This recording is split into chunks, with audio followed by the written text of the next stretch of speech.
Good morning everybody. आज हम लोग साइंस पर चर्चा करते हैं। बेसिकली यह क्लास 9 से रिलेटेड है।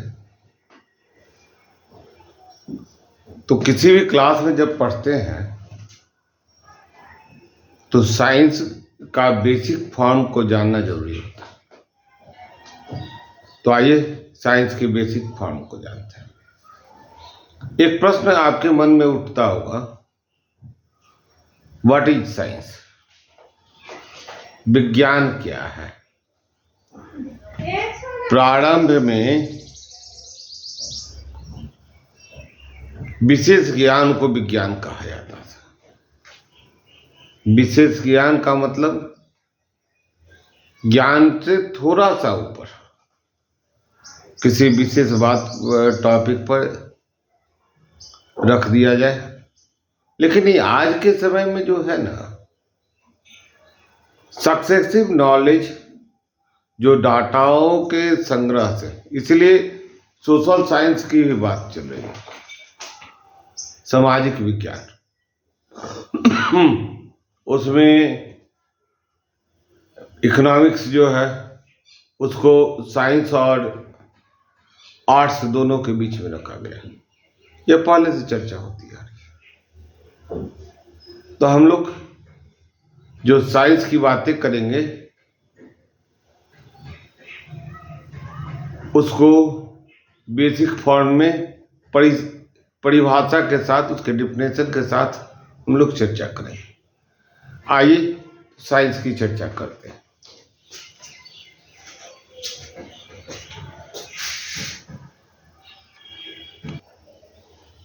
तो हमारा विज्ञान है। विज्ञान की परिभाषा इस प्रकार होगी, सावधानी पूर्वक क्रमबद्ध तरीके से किए गए प्रयोगों और परीक्षणों द्वारा प्राप्त ज्ञान को ही विज्ञान कहते हैं। ध्यान रखिएगा, प्रयोगों और परीक्षणों, टेस्ट करते हैं, उसका रिजल्ट जो मिलता है उसके को हम लोग एक जगह कलेक्ट करते हैं और उस कलेक्ट के आधार पर जो निष्कर्ष निकलता है उसी को हम लोग विज्ञान कहते हैं, साइंस कहते हैं। तो अब और आए साइंस के बारे में चर्चा करें। विज्ञान क्रमागत ज्ञान का विकास है। क्रमागत ज्ञान, ध्यान रखें, सक्सेसिव नॉलेज का विकास है जो प्रयोगों और परीक्षणों के अध्ययन पर आधारित होता है। विज्ञान के अध्ययन के प्रमुख विधि को हम लोग वैज्ञानिक विधि कहते हैं। इसमें हम लोग करते क्या है? वैज्ञानिक विधि में सर्वप्रथम घटनाओं को हम सावधानी पूर्वक ऑब्जर्वेशन करते हैं। ध्यान रखिए, इसको हिंदी में प्रेक्षण कहा जाता है। सावधानी पूर्वक ध्यान दे करके ऑब्जर्वेशन करते हैं और उसके संभावित कारणों का अनुमान करते हैं।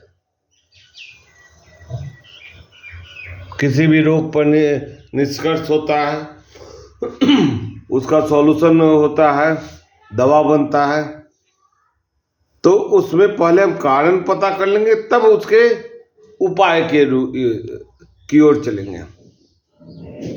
परीक्षणों और प्रयोगों द्वारा कारणों का जांच करते हैं। देखिए यहाँ पर टेस्ट के आधार पर उसकी पता करते हैं, कारण का पता करते हैं और उसके बाद उसका निष्कर्ष करते हैं। जांच के आधार पर किसी निष्कर्ष पर पहुंचा जाता है और आवश्यकतानुसार विचारों एवं सोच में परिवर्तन करते हैं।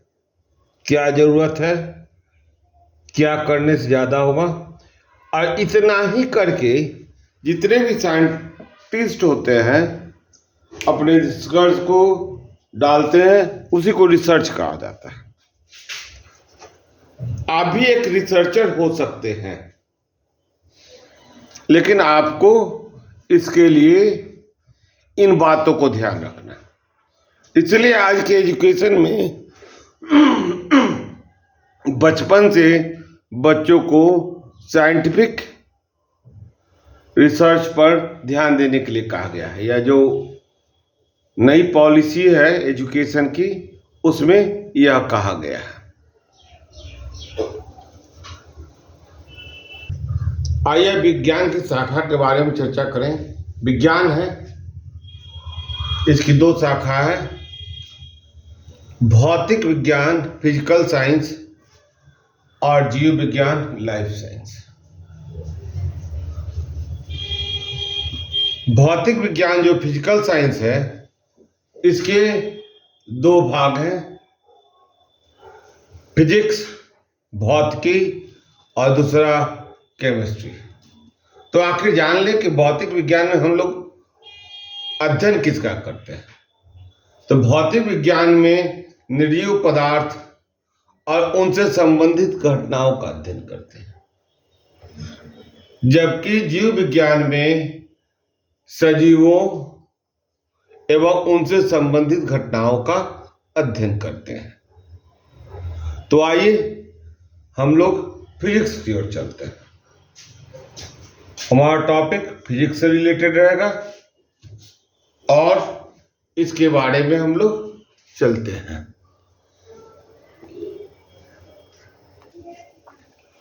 आइए भौतिक राशियों के बारे में चलें। भौतिक राशियां दो तरह की होती हैं, आधारी राशियां और व्युत्पन्न राशियां। आधारिक राशियां बेसिक क्वांटिटीज, आधारी राशि को हम लोग बेसिक क्वांटिटीज और व्युत्पन्न राशियों को हम लोग डेरिवेटिव क्वांटिटी। बेसिक जो होता है इसको बेसिक फॉर्म में होता है और इसको डिराइव कर लेते हैं बेसिक के आधार पर। इसलिए इसकी परिभाषा आती है आधारी राशियों का, वे राशियां जो स्वतंत्र मानी जाती हैं, ये 7 होती हैं। और व्युत्पन्न राशियां वे हैं जो आधारी राशियों पर बेसिक क्वांटिटी के पद में व्यक्त की जाती है।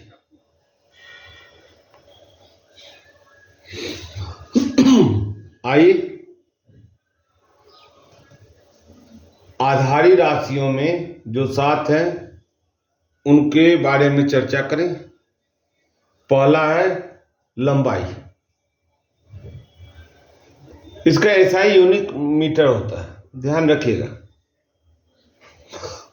द्रव्यमान केजी,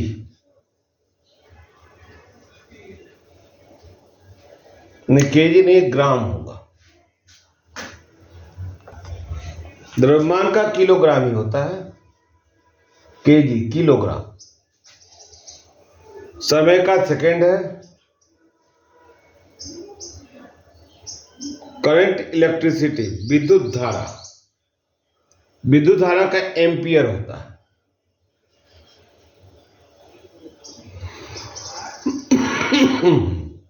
उसके बाद आएंगे टेम्परेचर का, केल्विन होता है। ल्यूमिनस इंटेंसिटी ज्योति तीव्रता, इसको कैंडेला कहते हैं, सीडी।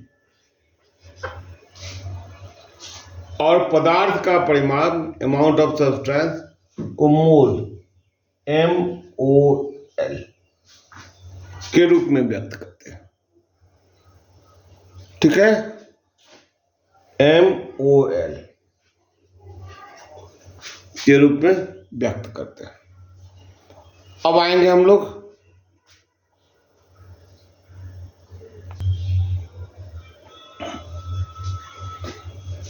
व्युत्पन्न राशियां में। जैसे एरिया का निकालना है, तो एरिया का क्या होता है, लंबाई गुने चौड़ाई। ठीक है, तो इसका मीटर स्क्वायर होता है। तो जब भी इसको व्यक्त किए हम लोग इसके पद में करेंगे, आयतन का मीटर क्यूब, लंबाई गुने लंबाई गुने लंबाई। बल, बल का न्यूटन होता है, लेकिन इसको भी अगर हम व्यक्त करते हैं F equal to M A होता है, F equal to M A. तो पहले लोग त्वरण को जान लें। त्वरण का होता है मीटर पर सेकंड स्क्वायर।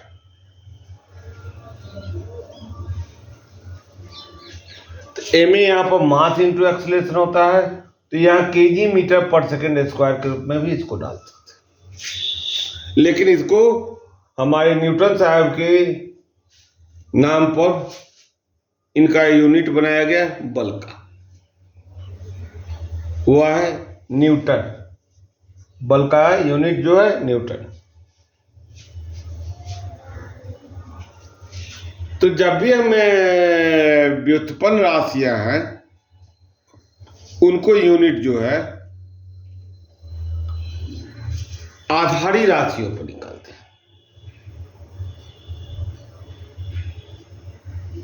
कार्य ऊर्जा,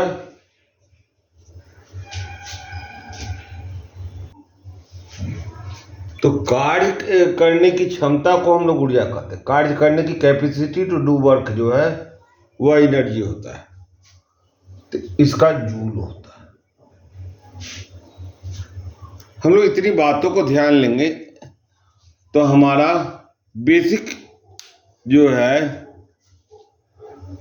साइंस तैयार हो जाएगा। इस तरह से हम लोगों ने कार्य और ऊर्जा के पहले बेसिक साइंस को समझ लिया। अब बेसिक साइंस हमारे लिए जरूरी है किसी भी साइंस को पढ़ने के लिए। तो इस तरह से आप इस वीडियो का लाभ लें। अब हम विदा लेते हैं, फिर मिलेंगे। जय हिंद,